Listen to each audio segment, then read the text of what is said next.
The call came 3 weeks before Christmas. Natalie, honey, we need to talk about the holidays. I was at my desk in my Manhattan apartment, reviewing contract proposals for my production company. It was 9 p.m. I'd been working since 6 that morning. Sure, Mom. What's up? Well, your sister is bringing Derek's entire family this year. His parents, his 2 brothers, their wives, all the kids. It's going to be a full house. Hey, that sounds nice. It does. But honey, we just don't have room for everyone. The house is only so big. I waited.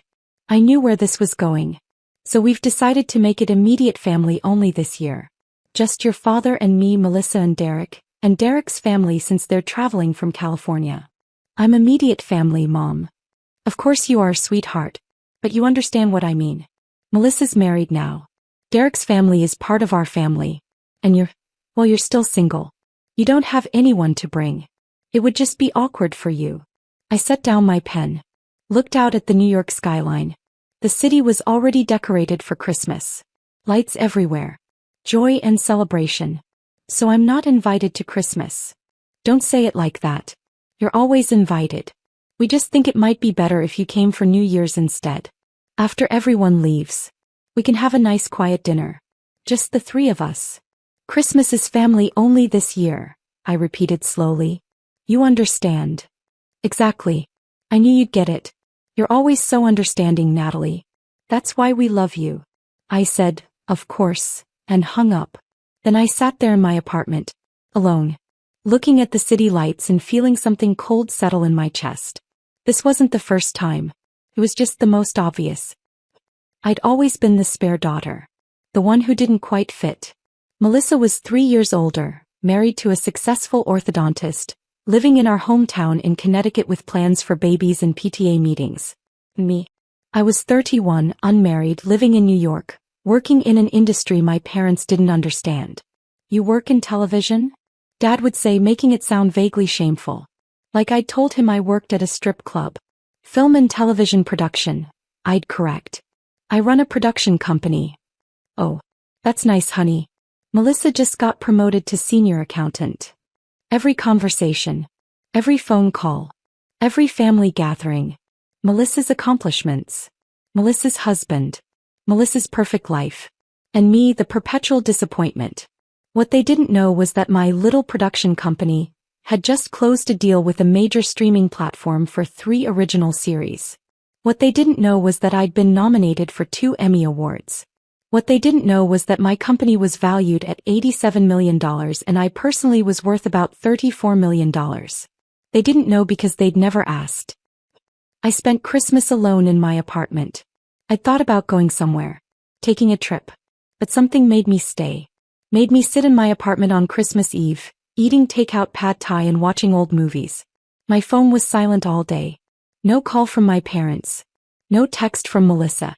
Nothing. At 8 p.m. Melissa posted to Instagram. A photo of the whole family gathered around the Christmas tree. Mom and Dad. Melissa and Derek. Derek's entire family. Everyone smiling. Everyone together. The caption, blessed to spend Christmas with family, red heart, Christmas tree, #family first, #Christmas magic, #grateful. Family. In all caps. I stared at that photo for a long time. At my mother's smile. At my father's arm around Melissa. At the space where I should have been. Then I made a decision. I had a contact. Someone I'd worked with on a documentary series 2 years ago. Adrian Castellanos. Tech billionaire. Venture capitalist. One of the most influential people in Silicon Valley. We'd stayed friendly. He'd invited me to things. Parties. Events. His New Year's Eve celebration on his yacht in the Maldives. I'd always said no. Too busy. Too much work. Not this year. I called him on December 26th. Adrian, it's Natalie Hammond. Natalie, how are you? How was your Christmas? Quiet. Listen, is that invitation to the Maldives still open? Always. You're finally saying yes. I'm saying yes. Excellent. I'll have my assistant send you the details. We leave on the 29th. Bring something nice to wear.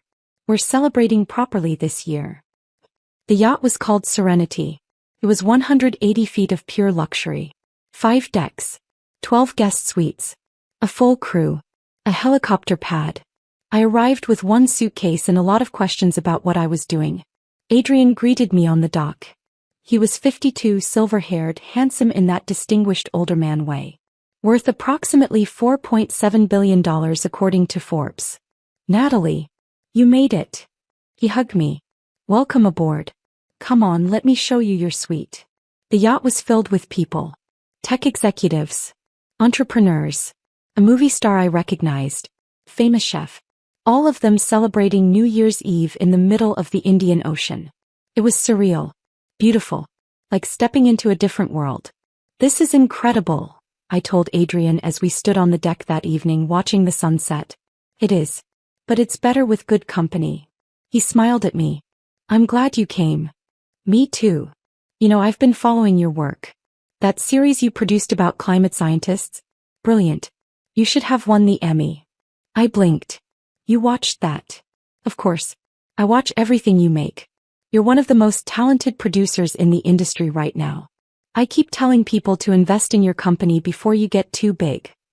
I don't think my family would agree with you. Then your family doesn't know what they're looking at. New Year's Eve was magical. Dinner on the deck. Champagne. Dancing. At midnight, we watched fireworks over the ocean while the yacht sound system played music and everyone celebrated. Adrian found me at the railing around 12:30 a.m. Happy New Year, Natalie. Happy New Year. Can I ask you something? Why did you really come? I've been inviting you to things for 2 years. You always say no. What changed? I thought about lying. Making something up. But the champagne had made me honest. My family didn't invite me to Christmas. Said they didn't have room. So I spent it alone in my apartment. And I decided I was tired of waiting for them to see me. To value me. So I came here instead. Adrian was quiet for a moment. Their loss. Maybe. Definitely. He turned to face me. Natalie, you're brilliant. You're successful. You're kind. Any family would be lucky to have you. Tell them that. I will if you want me to. I laughed. That's okay. Well, for what it's worth, I'm glad you're here. And I hope this is the first of many adventures. He said it casually. But there was something in his eyes. Something that made my heart beat faster. Maybe it will be, I said. The photo happened by accident. We were having lunch on the deck on New Year's Day. Adrian's chef had made this incredible seafood feast. I was sitting next to Adrian laughing at something he'd said and one of the other guests took a photo. That's a great shot, she called out. You two look perfect together. She showed us. It really was a good photo. The ocean behind us. Both of us smiling. Adrian's hand near mine on the table. We looked happy, comfortable, like we belonged together. Send that to me, I said. She did. I looked at it for a long time. At this version of myself who looked confident and joyful. Who was spending New Year's on a billionaire's yacht in the Maldives instead of alone in her apartment. And I thought about my family. About that Christmas photo. About being excluded and dismissed and forgotten. So I posted it. One photo. It was me on a yacht in the Maldives with someone they all knew. The caption was simple. New Year, new adventures. Grateful for amazing friends. Clinking glasses sparkles. I tagged Adrian. Then I put my phone away and went back to enjoying lunch. An hour later my phone started buzzing.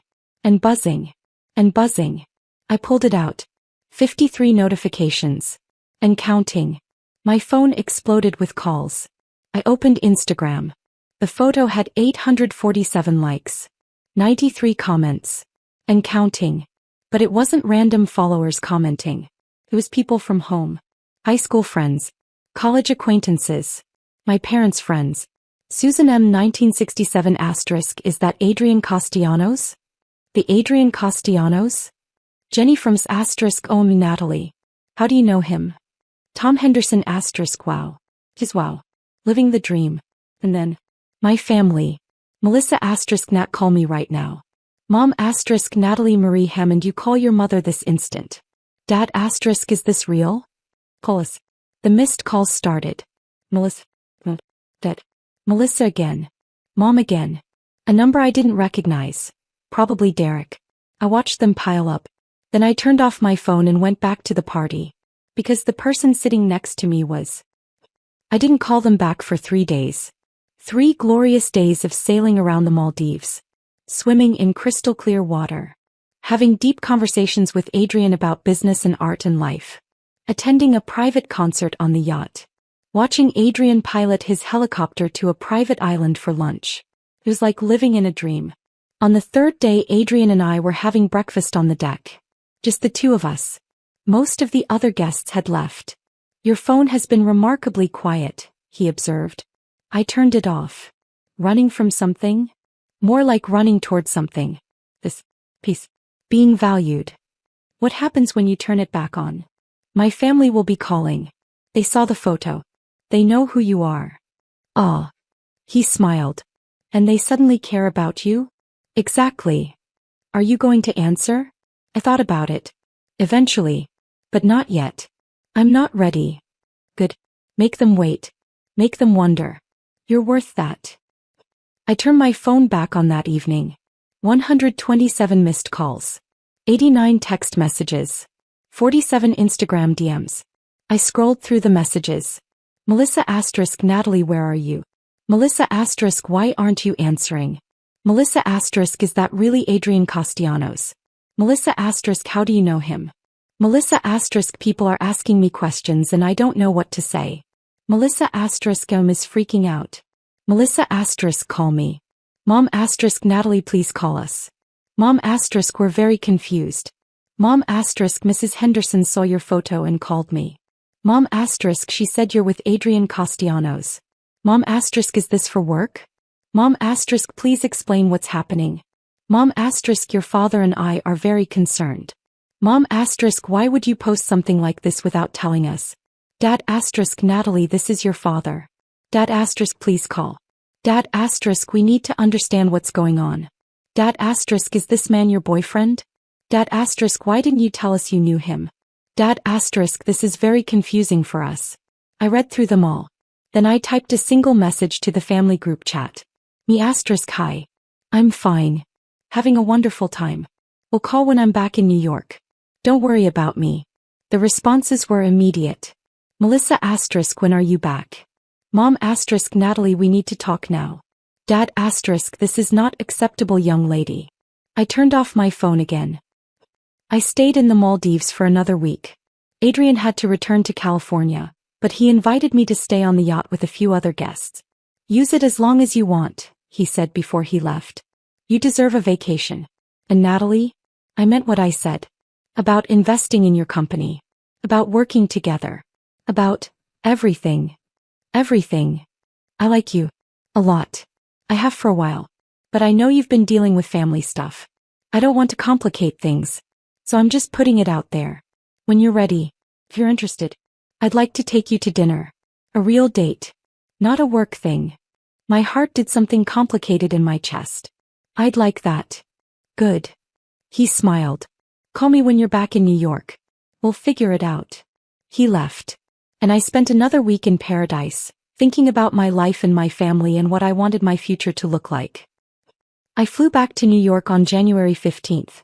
Took a cab from JFK to my apartment. Walked into my building with a tan and a clear head and a plan. My phone rang within 10 minutes. Melissa. I answered. Natalie. Finally. Jesus Christ, do you have any idea how crazy you've made everyone? Hi, Melissa. How are you? How am I? How am I? I've been fielding questions for 2 weeks. Everyone wants to know about you and Adrian Castellanos. Mom's friends won't stop calling. People from high school are messaging me asking for your contact info. Sounds stressful. It is stressful. Why didn't you tell us you knew him? Why didn't you tell us you were dating him? I'm not dating him. We're friends. And I didn't tell you because you never asked about my life. What are you talking about? Of course we ask about your life. No, you don't. You talk about your life. I listen. That's how it's always been. That's not fair. Melissa, you didn't invite me to Christmas. Silence. That wasn't my decision. That was Mom and Dad. And you said nothing. You posted that photo with the caption about family. With everyone there except me. And you didn't think that might hurt. I didn't think about it like that. You didn't think about me at all. None of you do. Until suddenly I'm on a yacht with a billionaire and now everyone cares. It's not like that. Isn't it? Tell me honestly, Melissa. Would you be calling me right now if I'd posted a photo of myself alone in my apartment on New Year's Eve? She didn't answer. That's what I thought. Natalie, Mom and Dad want to see you. They want to talk. I'm sure they do. Tell them I'll come to dinner. Next Saturday. And Melissa? I'm bringing someone. I called Adrian that night. Natalie, you're back. How was the rest of your stay? Perfect. Exactly what I needed. Listen, I have a favor to ask. Anything. My family wants to meet me for dinner. And I'd like you to come with me. If you're free. If that's not too weird. Weird? Natalie, I'd be honored. When? Next Saturday. Connecticut. Fair warning, they're going to be insufferable. They're going to ask you a million questions. They're going to try to impress you. It's going to be uncomfortable. Sounds like fun. I'll be there. Thank you. Natalie? This isn't just about showing them up, is it? Because if it is, I'm still in. But I want you to know, I'm interested in you. Not in proving something to your family. I know. And I'm interested in you too. But I also need them to see me. Really see me. And having you there, it makes a statement. Then let's make that statement together. I drove to Connecticut the following Saturday. Adrian met me there. He'd flown in from California that morning in his private jet. Ready for this? I asked as we stood outside my parents' house. Absolutely. Though I should warn you, I can be very charming when I want to be. Your parents are going to love me. That's what I'm counting on. We walked to the door. I rang the bell. My mother opened it. Her eyes went immediately to Adrian. I watched her try to compose herself. Natalie, you're here. And you must be. Adrian Castellanos. He shook her hand. It's wonderful to meet you, Mrs. Hammond. Natalie has told me so much about you. That was a lie. I'd barely mentioned them. But my mother beamed. Please come in. Come in. Robert. Melissa. They're here. My father appeared from the living room. Stopped dead when he saw Adrian. Mr. Hammond. Adrian shook his hand firmly. Thank you for having me. Of course. Of course. We're honored. Please sit down. Can I get you something to drink?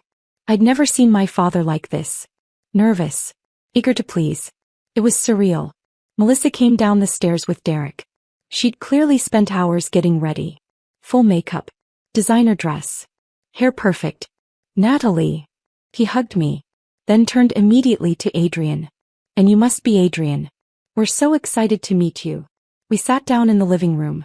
My mother brought out wine and cheese. Everyone was trying very hard to act normal. So, Dad said, Adrian. Natalie tells us you're in technology. Adrian smiled. I invest in technology companies. Venture capital.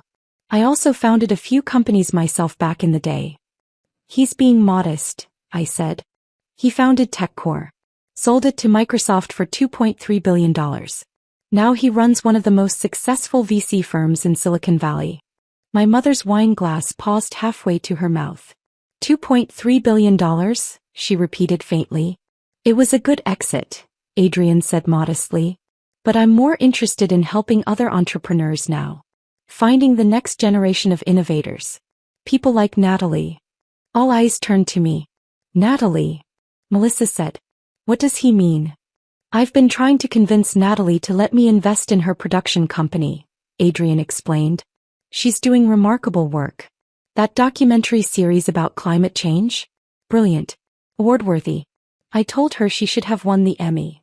You were nominated for an Emmy? Mom said. 2, I corrected. Last year and the year before.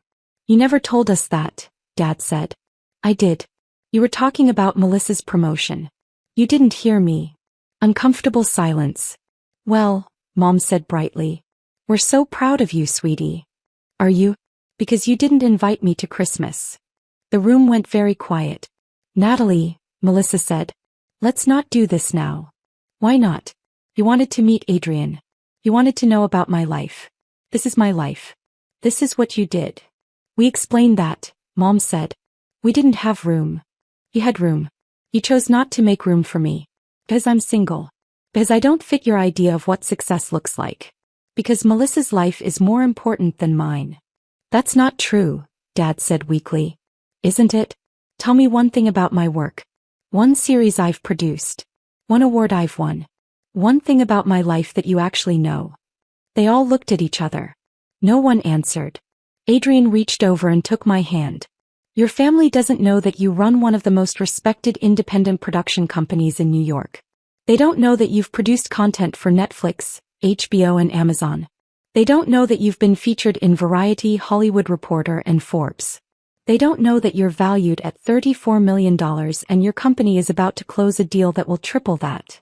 My family stared. $34 million? Melissa whispered. Plus the value of her company, Adrian confirmed.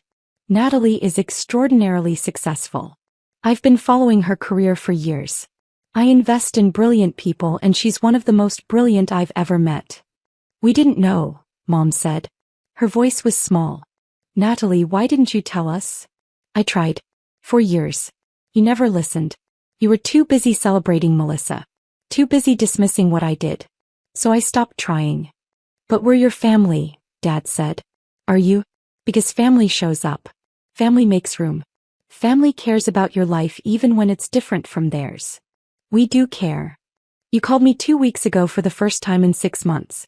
And only because you saw a photo of me with Adrian and suddenly I was interesting.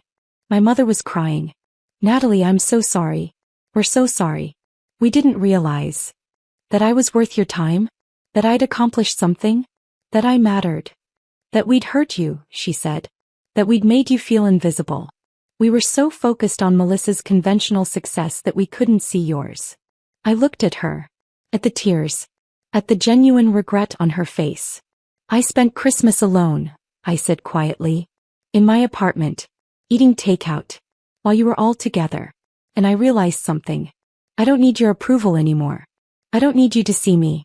I've built a life I'm proud of. I've accomplished things. I have people who value me. I looked at Adrian.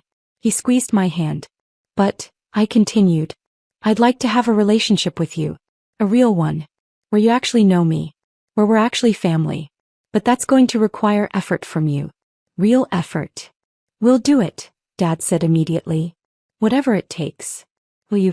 Because it's going to mean listening. Really listening. It's going to mean celebrating my success even when it doesn't look like what you expected. It's going to mean making room for me. Literally and figuratively. We will, Mom promised. Natalie, we will. Dinner was awkward but better. They asked questions. Real questions.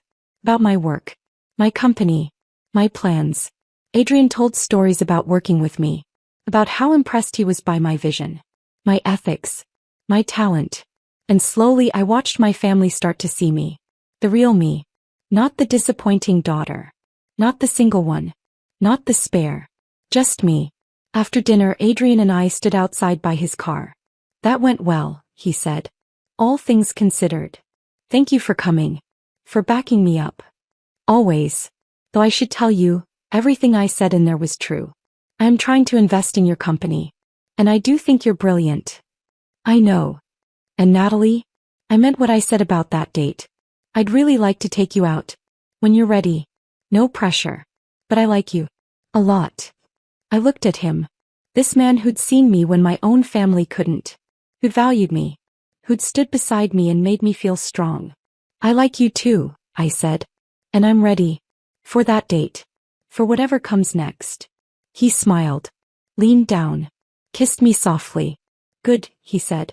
Because I'm not going anywhere. That was 8 months ago. My relationship with my family has improved. Fully. They make an effort now. They ask about my work. They celebrate my successes. They invited me to Thanksgiving. Made sure I had a place. It's not perfect. There are still moments where Melissa gets more attention. Where I feel like the spare daughter. But it's better. And that's enough. Adrian and I are still together. We're taking it slow. But it's good. Really good. He challenges me. Supports me. Sees me. Last week we finalized his investment in my company. $15 million for 12% equity. We're expanding. Hiring. Planning 3 new series.